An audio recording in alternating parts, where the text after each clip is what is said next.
All right, welcome to the Sweet Talk. Today is Monday, April 20th, 2020. I am your host, Kim Matina. I am a technology teacher as well as a gold product expert for the Google for Education team, a Google certified trainer and educator. And today I have on my show Miss Jen Leban. Did I say that right? Leban. Oh, I'm so sorry. I'm not that fancy. Oh, Leban. Oh, yes, you are. Miss Leban. So, Jen, why don't you tell us about yourself? I know you're a Google certified innovator. I know you do wonderful things in your school. Tell us where you work. Tell us what you do, and then introduce yourself. I know you're a Video ambassador as well. Yeah. Okay, I can do that. So yeah, I'm Google innovator and trainer. All the Google things. The big things that have happened to me recently that I'm also known for is I was a finalist for the 2020 Illinois State Teacher of the Year. So there's 10 of us, and out of the 10, they choose the State Teacher of the Year. I did not win, but top 10 is a pretty darn good thing. That's really great. I would be honored. That's awesome. I know. So because of that, I do a lot of work through the ILSTOI, the Teacher of the Year. What would you call it? Like organization, which then connects to the national network of State Teachers of the Year. So I still get to be in the club. So that's kind of fun. That's cool. Yeah. And I've also, through that, brought into a fellowship through Teach Plus Illinois, which is all about teaching policy at the state level. So we're getting a lot of training on that and kind of working with like how the laws are made and the State Board of Education. And actually, because of now all this e-learning, there's a lot of work being done through that. So it's kind of neat to have some of that background information. And when you see people like kind of get up and talk, I'm like, I know who that person is and what they do, you know, so a little bit of that. So again, like you get to kind of be in the club and see what's behind the curtain. So that's fun. So outside of that stuff, I do work with Video as an education ambassador and also an education ambassador for Flipgrid, for Wakelet, and for Classroom Q. So I really like working with ed tech companies, and even those that I'm not officially like an ambassador for, I still like to, I like to try new ed tech tools, and I like to, you know, and I'll have a relationship with those companies. So like Screencastify is in the Chicago area, so I talk with them and do a lot of work with them as well, and you know, fun stuff like that. So that's what I do. That is fun stuff. Yeah. I think like when you're in a role like ours, we have to be cutting edge. We have to know like what's out there and be familiar with it so we can pass it along to our staff at our school and teach them so that they can be successful with it, you know? Yeah. And I think because I get bored easily, like that's the best thing ever, is getting to learn like all the new tools and stuff. And I like being able to learn it so then I can kind of take the good stuff and share it with other people so they don't have to waste their time, you know? Yeah, I agree. I get bored easily, quick. Yeah. So always, you know, sometimes it's overwhelming to keep up with everything, but you do it at your own pace, you know, and then you're okay. You kind of get a handle on it. So these days with distance learning, remote learning, e-learning, whatever term you want to call it, I know we were talking a lot before we went on the air, but about how we're supporting staff at our schools and what we're doing, what our role is now. So what are some tools that you're pushing out to your staff? Yeah. And like your basic most go-to tool right now, like your hub would be what? What is the classroom hub right now? Yeah, like our LMS, we, my school district, and I'm actually not like a tech coach or anything in a formal role like that, but because I'm a tech teacher, an elective, I've just kind of become that person that a lot of teachers come to ask for help with. And our big thing is Google Classroom. That is our main platform. We don't use anything else. I know some schools like, you know, like their Canvas or their Schoology or whatever, but we are 100% all Google all the time, and I'm for it. Well, that's good. Now, so when everything happened, was your staff already trained on Google Classroom, or did you have half and half, like half teachers using it and then half really didn't have they didn't want to learn it or they didn't use it? Like, what was some of the mix there with your staff with using it before we went That's to remote learning? That's a really good question, because I don't know if if you had asked me before this, I would have estimated us much, much higher. I would have said like, oh yeah, most teachers use it. We're good with it. Like, I don't think we really need training on it and stuff. And then I think I was dealt a harsh dose of reality that maybe it really was only like half and half. I would have guessed us at a much higher number before. And I think that all over we're kind of learning that we thought, I don't know. And I think that came from a purely selfish perspective, because I had been using it since the inception, and I felt like, yeah, easy to learn, easy to use, which it is. But I think that because of my little bubble and my experience, that I just assumed a lot more people knew it. And now, when being faced with this, e-learning and teaching from home, a lot of teachers didn't know it, and it is very much a need that's out there. Yeah, I agree. I think that, like, in my actual building, we had, half and half probably, but now that we're, the teachers have to use some type of platform. They're using Google Classroom, and, they have to use it, whether it's a basic interaction with the kids, or if they want to, they can go all out and, create these different types of posts and assignments, but they have to use it like a basic interaction with the kids, post an announcement or post a question or post an assignment, give them feedback.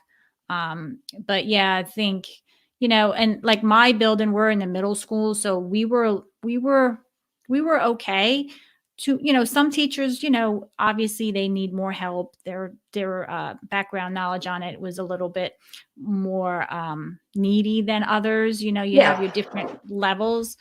But I mean, do they need more training? Of course, because everybody wants to do things their own way.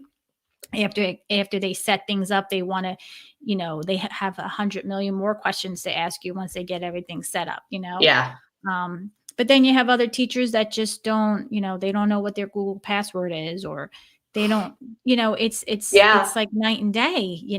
So Yeah.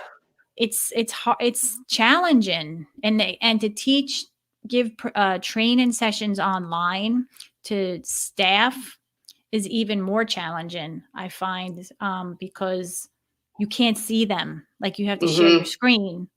I mean, I can have another screen set up and use a dual monitor, but like, that face-to-face interaction to give to these teachers that need it right now, it can be even more challenging.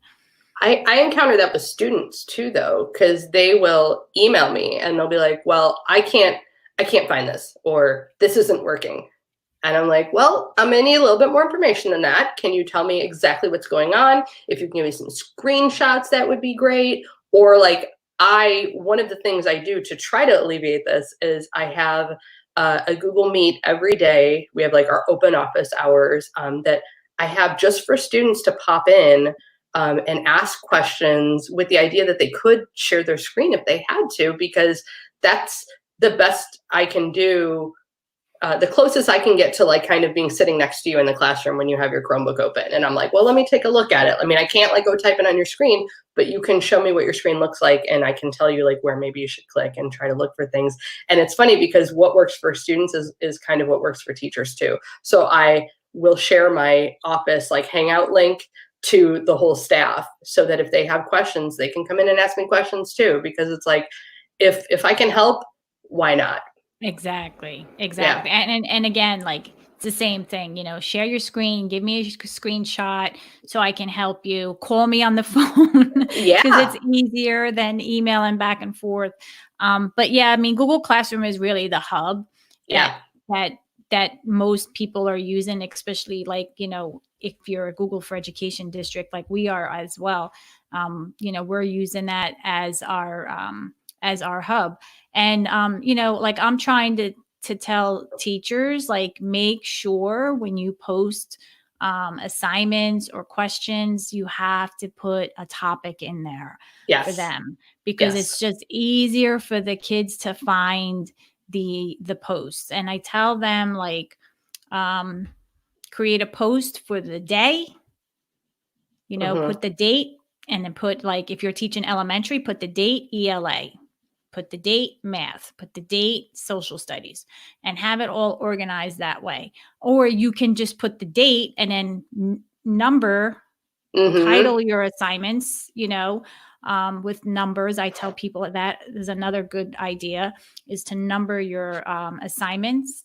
So, like, for example, if you're teaching elementary and you want to create a topic, so you create a topic for today's date.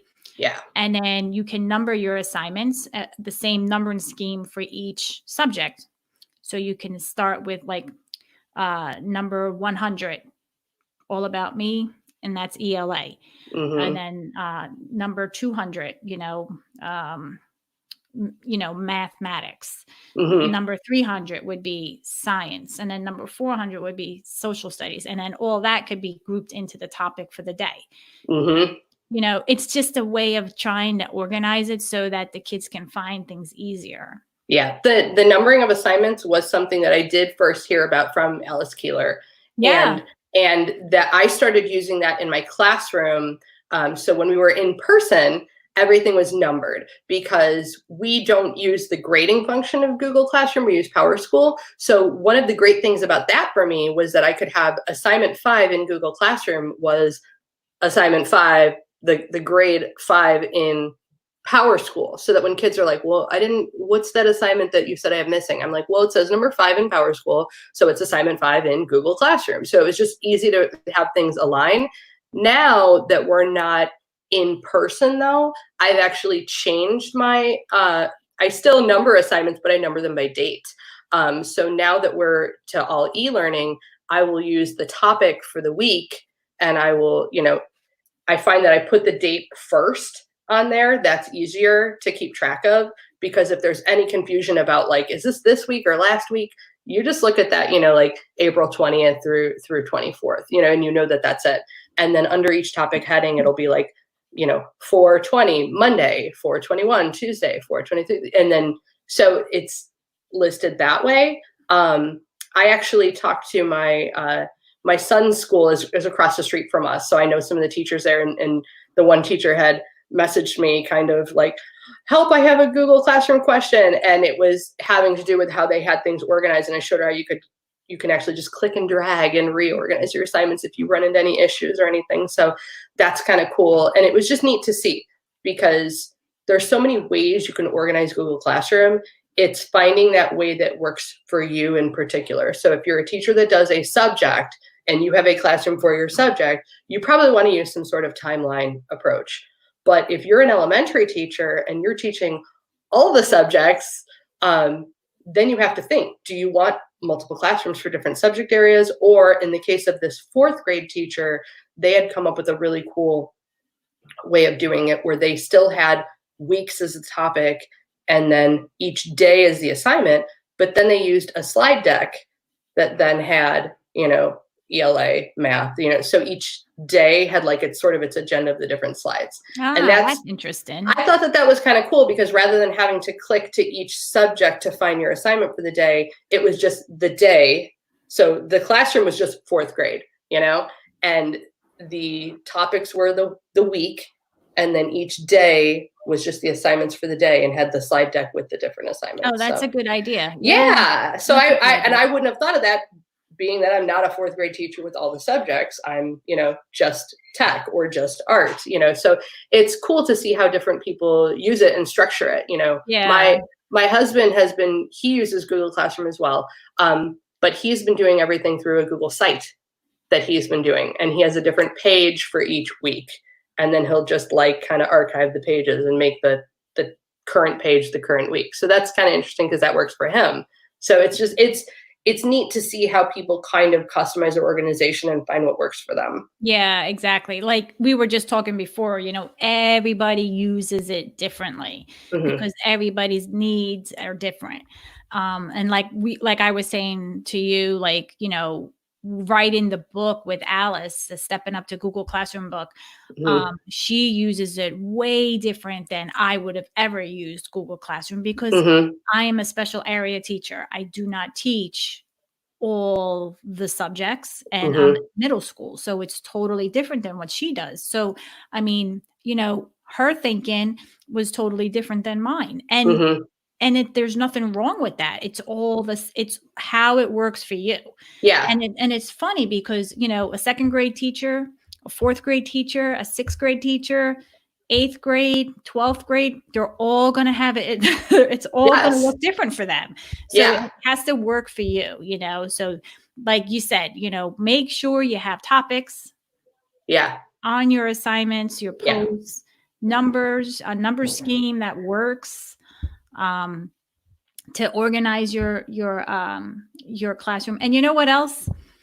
A lot of kids, like I know in my school, a lot of the kids didn't click on the classwork page. Oh my gosh. Yes. They would Okay. they would be on the stream, and I'm like, get off the stream, Does go that drives to you the insane? classwork page. It's like Same. what?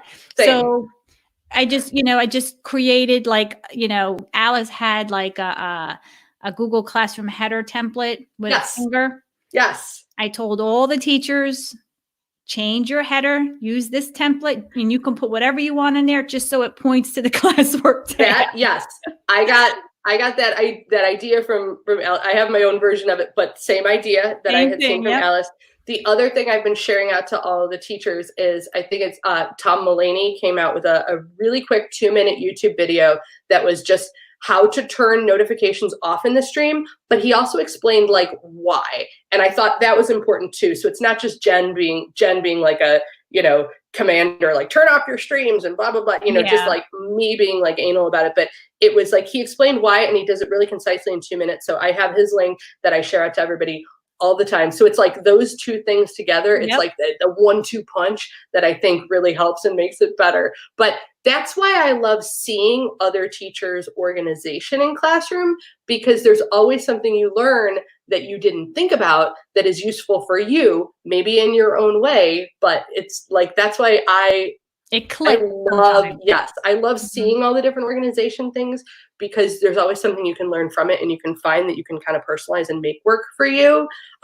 But it's also just knowing that you can personalize it and make it work for you, like knowing like, well, what do you need and what are your main functions and your goals of the classroom, and then being able to use that to kind of form your organization.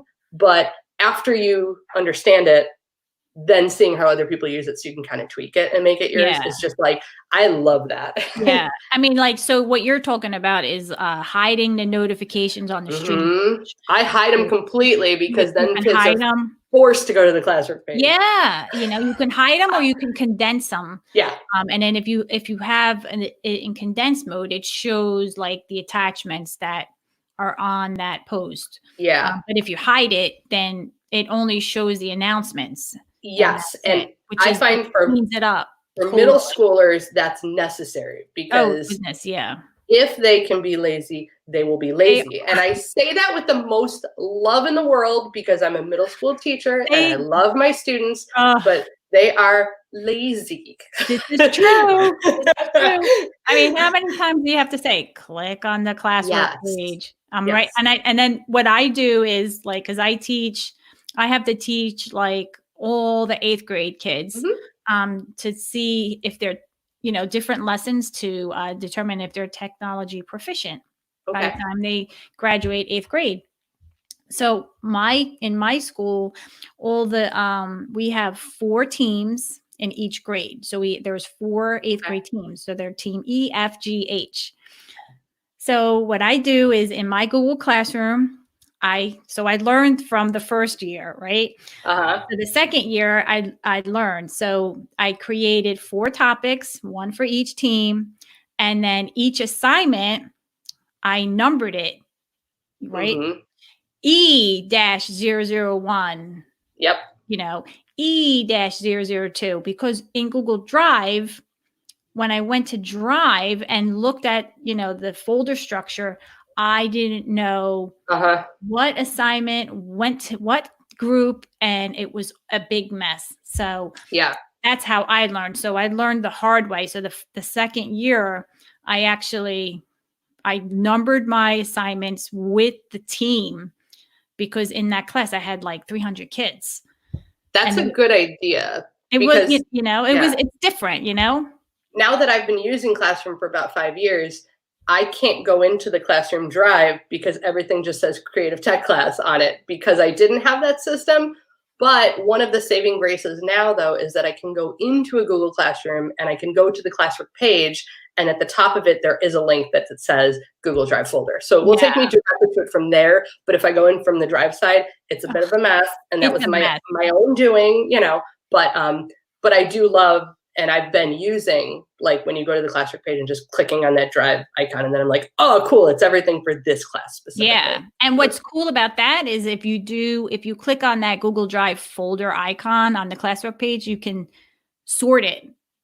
So you sort it by like last modified, and then it'll show the files in a specific order or whatnot. So you can sort it out to even go through them quicker if you wanted to. But those are little hacks that I know. I'm like, that's next level. Once you get the basics down, then that's how you really start nerding out. Which you got to get the basics down. This is true. Yeah. This is true. Now, do you use it? Oh, sorry. Go ahead. No. And I was going to say, it's really not, it can be as complicated as you want, but it doesn't have to be. That's the thing. It is easy enough to just post an assignment and group them together and click and drag and drop them and reorganize them. So you don't need to. Now, do you use it to ask students questions at all, or not really? I actually really don't use that functionality. And I wonder if maybe I should, but I feel like I use other tools to kind of achieve those means, because I worry about clogging up the stream. I worry about with classwork and stuff. I find that maybe it's just the middle school thing. Simpler is better, because the more stuff that's there, the more complicated it gets, and the more it gets it's awesome if teachers want to use it for that. It's great, and I would love to see some examples. But for me, if I'm going to ask a question of the kids and I want their input, I might use Padlet for that, or the one thing that I do use is students and we do use the private commenting features in the assignments, which I think is great, especially now with e-learning. So they can ask me questions by posting something in the private comments, and I give them feedback. And I like that it's just between them and me, So there's that. Or if a student, I haven't turned off the ability for them to comment on an assignment. So if they wanted to ask a question about the assignment that was public, that would be okay. They don't use it very often, but it's there. I don't know. It's just kind of that's just kind of how it's ended up for us. We just haven't found it, Yeah. I mean, I've right before break, I was giving PD to teachers on Google Classroom every day, and I showed them the ask a question post, and they liked it. So I got positive feedback on that part. That's why I asked, because they, I'm talking about the related arts teachers, the music teacher or the art teacher, those special area teachers, they weren't using Google Classroom. They, they're going to music. Why do they need to use Google Classroom? So now they do. So when I showed them that post option, they did like that. I think because it was, it's simple. You ask a question, you can toggle whether the kids can reply to each other or not in there. It's kind of straightforward. It's very simple. And even elementary school teachers, it's very simple for the teacher to post, and then for the kids to respond to it too. It's not complex. It's straightforward. There's nothing special about it, Well, and if it's a class that you haven't been really using Classroom with your kids, so they might not be as used to it, then that's definitely advantageous. I'm fortunate because, so this year I'm teaching 8th grade art in addition to my tech classes. So just because I always use Google Classroom, I had one for my art classes as well. And I think that they weren't used to it, and so they wouldn't necessarily go and check it, but we used it enough that I had showed that we had used it enough so that they knew how to like take a picture and submit it for an assignment, which for art is really what we needed. Like, how do you submit your artwork? Well, you have to have some sort of a picture of it. So thankfully my kids had enough of that like groundwork, like abilities to use Classroom that it helped me out. But I could see, like, if you're an elementary art teacher, that's not something you're doing with your kids normally. So to be able to like ask them a question about art, you know, or to ask students to perform a task and then give you feedback through that, that's going to be like so valuable. That's, you know, great. So I absolutely see that as being useful. And I'm actually wondering if maybe I should be like, now's a good opportunity to try that and use that some more. Well, I mean, I just know from my, from the staff at my school, with what they were used to. And, they told me, like, I didn't use Google Classroom before. How do I get started? How do I do this? How do I do that? I want to do this. So, I gave them some training and they're up and running. Like, they got kids in their class and they're working in it and they're doing what they have to do. It's a learning curve, but they're doing it, which I'm proud of them, Oh, yeah. Because, when you're not used to something and you're forced to learn something quickly, Yes. some people can be very hard to work with. And I have to say that teachers that I've been helping they've been wonderful. So, I'm proud of them. They're doing it. They're trying, they're asking me questions, and that's all you can do, Yeah, because education historically has not moved quickly, and if there was something that a teacher didn't like they could just like fight and tooth and nail, kicking and screaming, and delay it all the way till you retire, But in this particular instance, we've all been thrown in the deep end and just told like, well, swim, So it's hard, but there's a part of it for me, I guess, because I'm kind of an impatient person, that I I get bored easily and I'm impatient. That I've kind of enjoyed like teachers being forced to try something new, because that's something I kind of advocated for before anyways, was like, try something new, be uncomfortable, epically fail in front of your kids, because they're going to see you as a human being. You're going to have that kind of connection, but you're going to learn something new and then you're going to come out better for it. So it's like, is it nice that we've all been forced into it? I don't know. But in the end, I do see it as being like a positive and being beneficial, Yeah, I agree. I think so too. Well, what's good too is like, and I don't know if you experience this, but like, if some teachers were using Google Classroom, at least the kids had some type of familiarity with it. Yeah. So that when they did go to the special area class, they knew how to, navigate the interface. The teacher may not have, but the students knew. So the transition for the students was seamless.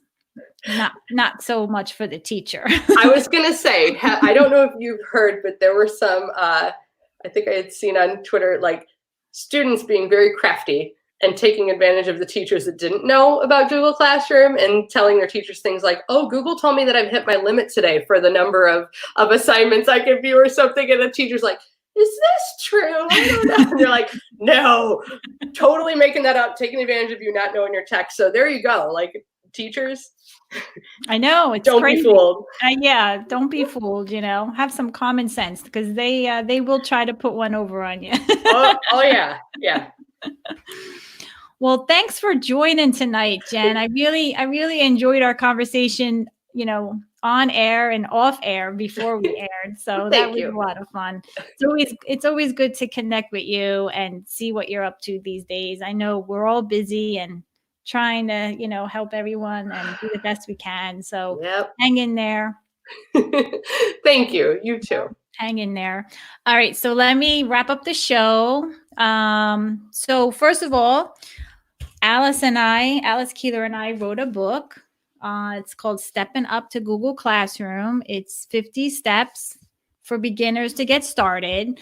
And it's available on Amazon. So if you would, and Kindle, you can download it on Kindle as well. Oh, I was going to ask, you can get like a digital, yes. Yeah. That's awesome. So let me share my screen and I'll show you my website. So if you guys want to check that out, you can go to thesweettalk.com, and on the homepage, there'll be tonight's episode here, and you can read about the book and check it out on Amazon. You can also be a guest on my show. So if you'd like to fill out the guest inquiry form and share some of your EdTech expertise on the show to pay it forward, please fill that out. I am scheduling right now for the summer. And if you would like to support my mission, to pay it forward to help other educators, you can become a sponsor. Just fill out this form, and I will get back to you as soon as I can. Or you can become a patron or donation by PayPal as well. And don't forget to subscribe to my YouTube channel, my podcast on Spotify, Podbean, Apple Podcasts, Google Play, and Google Podcast as well. And that concludes the show for tonight. Woo!